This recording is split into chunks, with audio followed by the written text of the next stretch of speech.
एक बुजुर्ग महिला अपने 4 साल के पोते को सीने से लगाकर अपने घर में सो रहे थे। सोती हुई होती है, तभी उसके सामने एक परछाई आती है और परछाई होती है उसकी उस बहू की जो 3 साल पहले घर से 20 लाख रुपए लेकर गायब हो जाती है। चारों तरफ उस बहू के बारे में चर्चा थी कि वो किसी के साथ फरार हो गई है या भाग गई है, लेकिन जब वो बहू अपनी सास के पास आती है और उसकी परछाई आती है तो वो कहती है, माँ जी मैं भागी नहीं हूँ, मैं मर चुकी हूँ। माँ मैं तुम्हें अपनी माँ के बाद अपनी माँ मानती हूँ, यानी जो मेरी मायके वाली माँ थी उसके अलावा आप मेरी माँ हो। सासू माँ भी माँ ही होती है। मैं इंसाफ चाहती हूँ, आप पुलिस चौकी जाइए और मुझे न्याय दिलवाइए। दोस्तों, सास अपनी बहू से डरकर खड़ी हो जाती है, पोते को सीने से लगा लेती है, लेकिन ये परछाई सी या रोशनी में विलुप्त जो छाया है वो थोड़ी सी उदास और मायूस लग रही थी। जानो उसका चेहरा दिख रहा था और वो भावुक हो रही थी और कह रही थी कि कितना पराया हो जाता है इंसान। मैंने आपको खाना बनाकर खिलाया है और आप मुझसे डर रही हैं। अब आपसे सवाल करती हूँ, क्या ऐसा हो सकता है? उसके बाद जब सास पुलिस चौकी जाती है और उसके बाद जो कर्म कांड खुलते हैं ना, वो जमीन खिसकाने में और रूह को कपाने में और कलेजे तक आपको एहसास कराएगा, सच में ये दुनिया ऐसी होती है। क्या वो बहू एक आत्मा बनकर सच में अपनी सास के पास आई थी? ये सोचने वाली बात है। आपको ये बात नोट करनी होगी और इस पूरी कहानी को, इस घटना को सुनना होगा। ये क्राइम जो इतना बड़ा क्राइम था, या यहाँ पर एक आत्मा अपनी इस गुत्थी को कैसे सुलझवाती है, क्यों उसके चरित्र पर लोगों ने लांछन लगाए थे, क्यों उसे भगोड़ी घोषित किया गया था जबकि उसका एक बेटा था। बहुत सारे सवाल हैं जिनके जवाब मन में उत्पन्न होते हैं और शायद ऐसा लगता है कि ये दुनिया, लोग कहते हैं दुरंगी, लेकिन बहुत कलर से भरी हुई है और बहुत ही बुरी दुनिया है। दोस्तों, इस पूरी घटना को जानने के लिए आपको हमारे साथ पंजाब में जो खन्ना है, खन्ना में जाना होगा। खन्ना के अंतर्गत एक रोहपुर यानी कुछ इस तरह का इस गांव का नाम है। इस गांव में एक एनआरआई परिवार रहता है, यानी बहुत एक जाना माना नाम।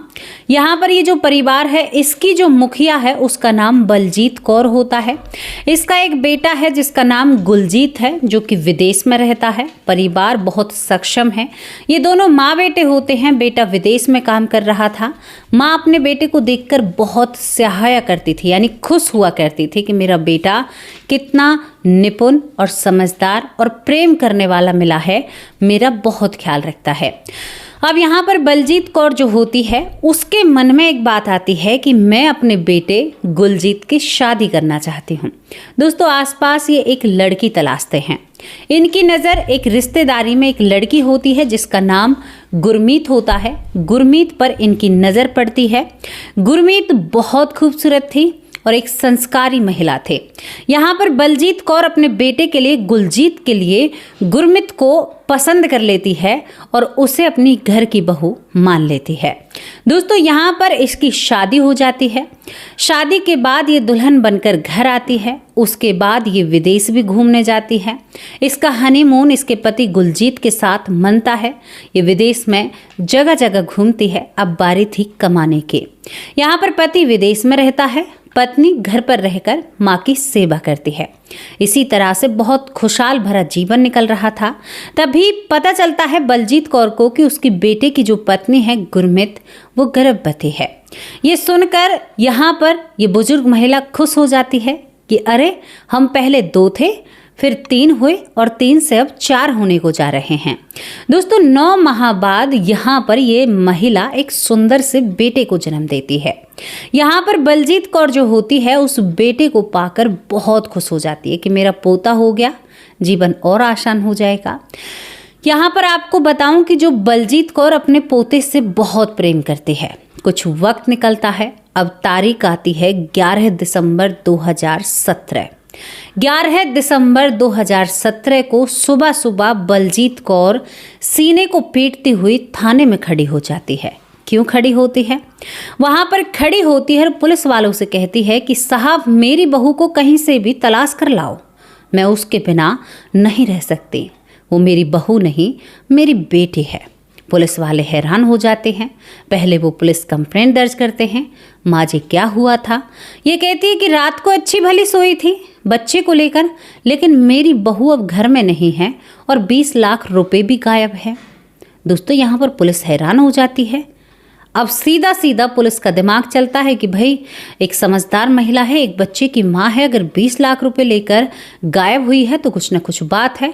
अब बात थी कि कोई सबूत नहीं था, क्योंकि जो 20 लाख रुपए थे वो कैश थे, क्योंकि बेटा विदेश में कमाता था, पैसों की कोई कमी नहीं थी।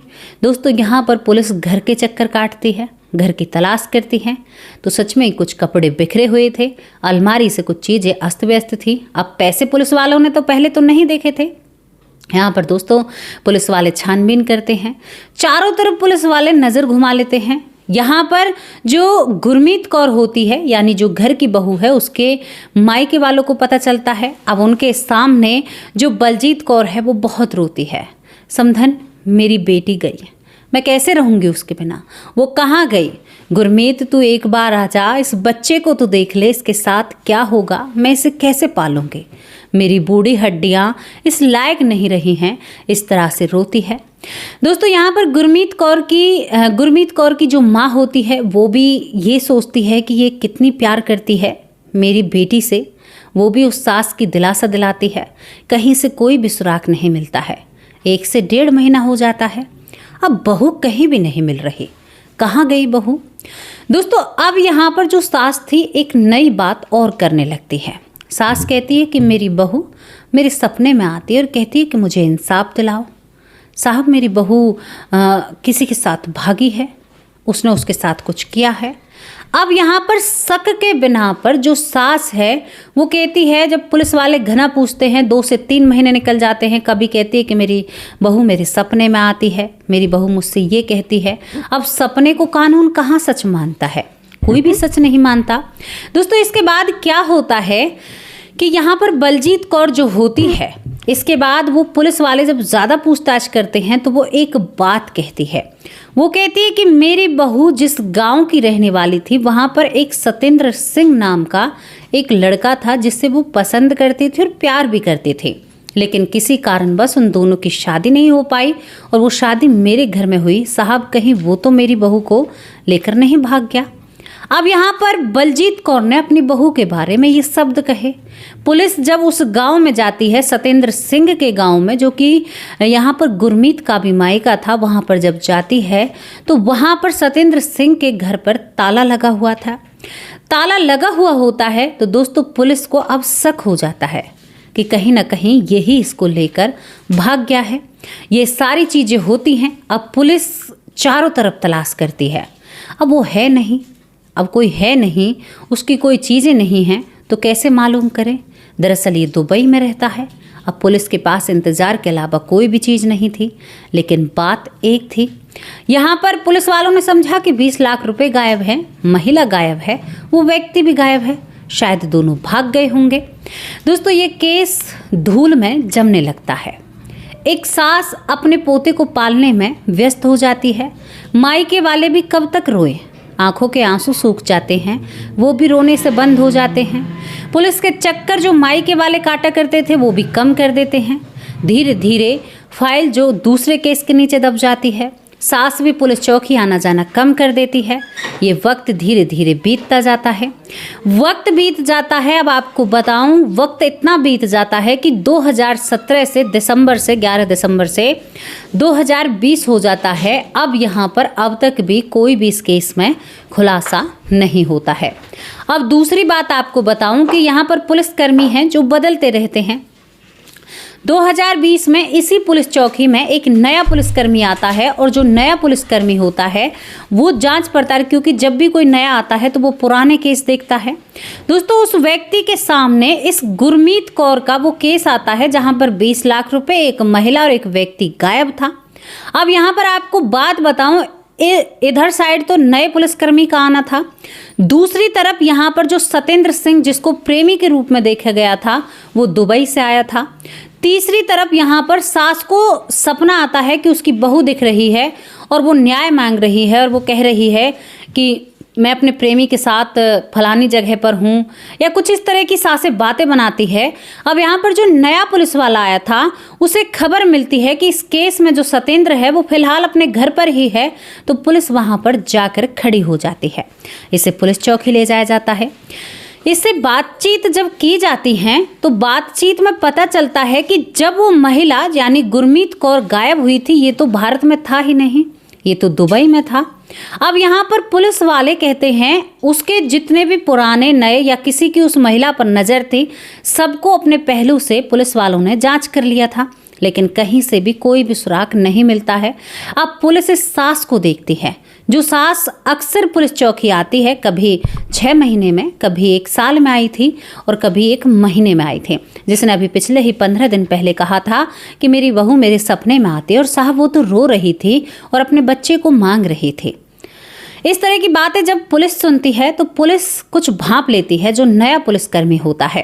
अब यहाँ पर सास को ये नहीं बताया जाता है कि हम केस के मामले से ये कहते हैं कि हमें ये नहीं बताया जाता है कि हमें आप पर यानी बलजीत कौर पर हमें शक है सास पर, खाली हमें एक केस के तहत आपसे पूछताछ करनी है। नया साहब आया है और नया साहब थोड़ी सी पूछताछ करेगा। दोस्तों, इससे पूछताछ की जाती है। अब वही बात बताती है जो पहले बताती है कि रात को अच्छे भले सोए थे, खाना खाया था, सुबह जब मैं उठी तो मेरा घर अस्त व्यस्त था और मेरी बहू घर से गायब थी और मेरे घर से 20 लाख रुपए भी गायब थे। पुलिस वालों ने सुन लिया। पुलिस वालों ने जब सुन लिया और सब कुछ जांच लिया तो पुलिस वालों को एक परेशानी होती है। परेशानी क्या कि इस बुजुर्ग महिला को कोई भी दिक्कत नहीं है और ये बुजुर्ग महिला कुछ बातें बदल कर बता रही है, यानी बदल रही है, और कहीं ना कहीं हो ना हो जो व्यक्ति कंप्लेंट दर्ज कराता है, आधे से ज़्यादा केस में वही विक्टिम यानी गुनहगार मिलता है। अब दोस्तों, पुलिस एक पासा फेंकती है, यानी एक पासा ऐसा फेंकती है कि यहाँ पर इस सास को यानी गिरफ्तार करती है और इससे झूठ बोलती है।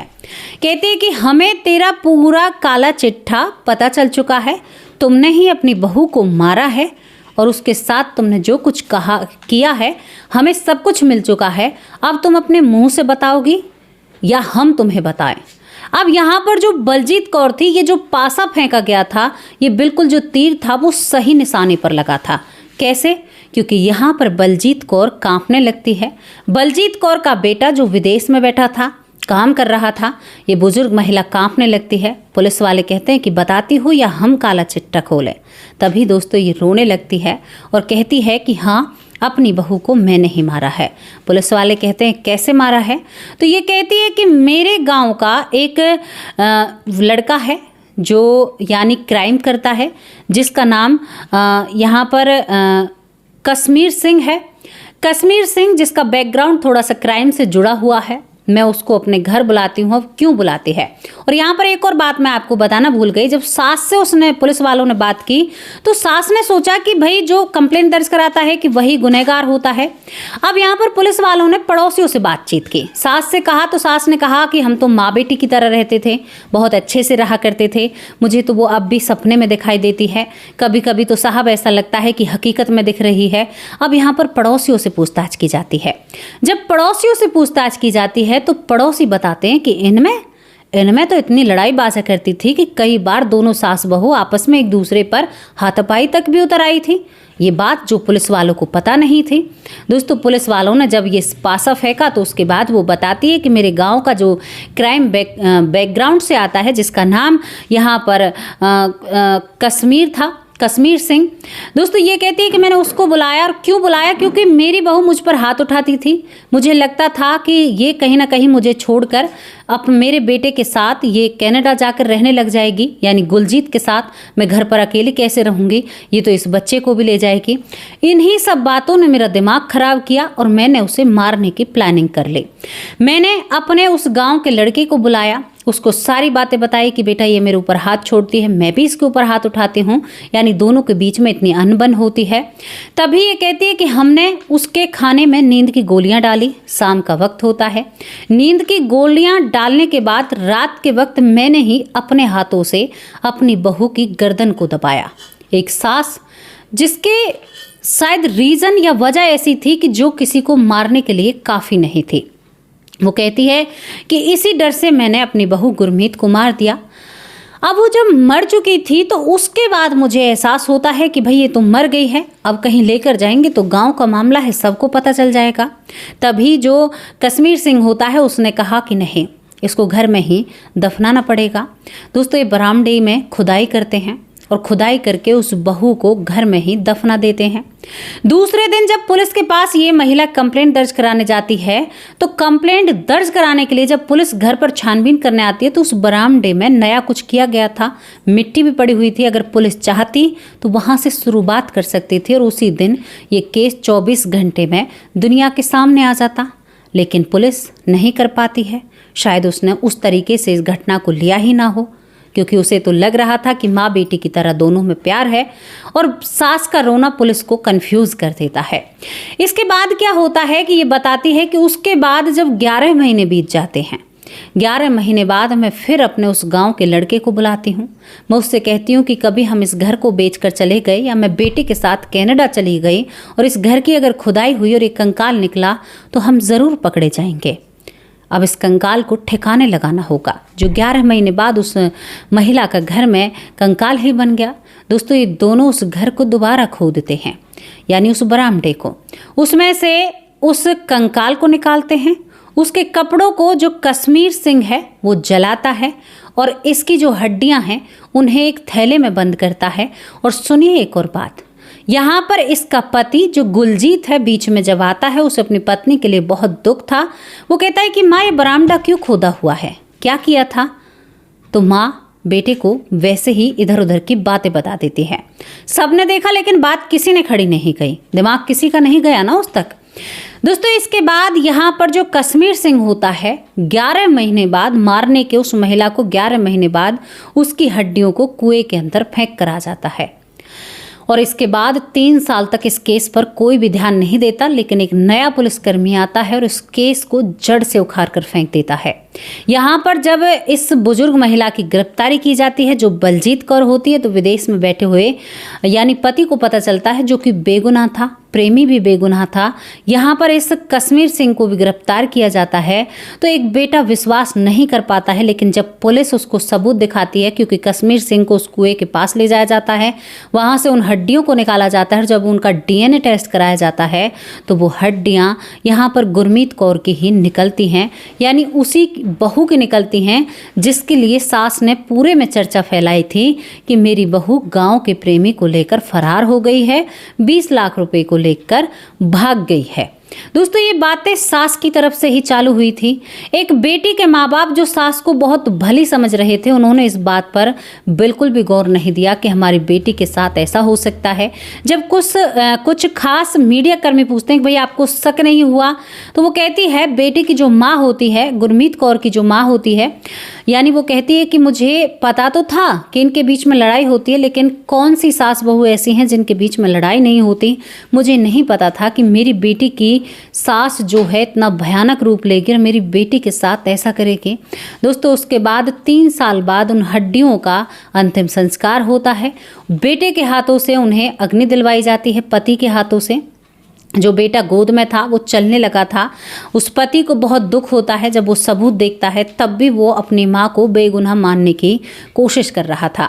अब रही कि आप लोग सवाल उठाएंगे, सच में ही वो बहू सास के सपने में आती है? और जब पुलिसकर्मी पूछताछ करते हैं कि भाई आपने अपनी बहू के साथ ऐसा किया तो आप बार बार पुलिस चौकी क्यों आती थी, तो यहाँ पर उस सास ने कहा, जो बलजीत कौर है, कि मेरी बहू मुझे घर में चैन से रहने नहीं देती है, यानी मरने के बाद मेरी बहू रात को मुझे जगाती है, मुझे मेरे सामने रोती है, बेटे को मांगती है। उसकी आत्मा मुझे परेशान कर रही थी, उसकी आत्मा मुझसे न्याय मांग रही थी।